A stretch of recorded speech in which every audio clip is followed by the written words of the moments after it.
घनाभ के अंतर्गत हम आज एक नया प्रश्न ले रहे हैं।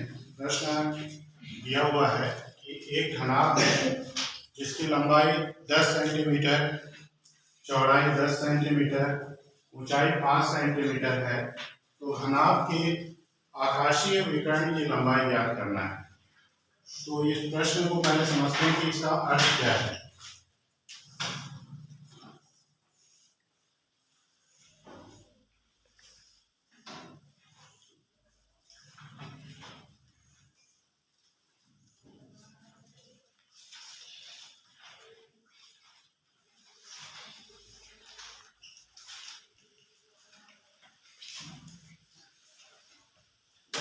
इस तरह का हमारा एक घनाभ है जिसकी लंबाई 10 सेंटीमीटर है,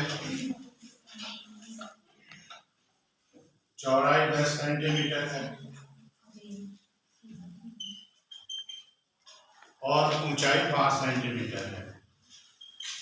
इस तरह से दिया हुआ है। तो हमको निकालना है आकाशीय विकर्ण की लंबाई। मतलब ये जो घनाभ है इसके बीच में, जैसे सी बिंदु से ई बिंदु तक या ए से डी बिंदु तक हम देख रहे हैं।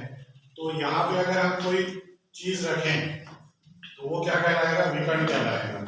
इसको अगर ध्यान से देखें तो सी जो है ई तक और जी जो है डी तक, ये इसका एक विकर्ण होंगे।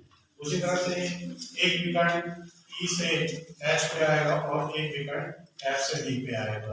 इस तरह से 4 विकर्ण इसमें बनते हैं। तो हमको आकाशीय विकर्ण बोल रहा है या घनाभ का विकर्ण कहें, दोनों एक ही चीज है।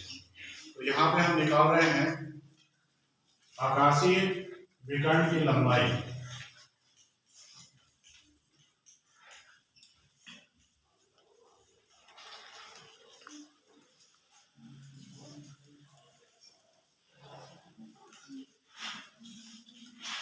इसका सूत्र होता है वर्गमूल लंबाई का वर्ग धन चौड़ाई का वर्ग धन ऊंचाई का वर्ग। इसमें मान रखते हैं लंबाई हमारा दिया हुआ है 10 का वर्ग हो जाएगा। चौड़ाई भी हमको दिया हुआ है 10, तो 10 का वर्ग हो जाएगा। और ऊंचाई जो हमको दिया हुआ है वो 5, तो ये हो गया 5 का वर्ग। 10 का वर्ग है अर्थात 10 को 10 से गुणा करेंगे तो यह आ जाएगा 100। फिर इस 10 का वर्ग करेंगे, ये भी 100 आ जाएगा। और 5 का वर्ग 25।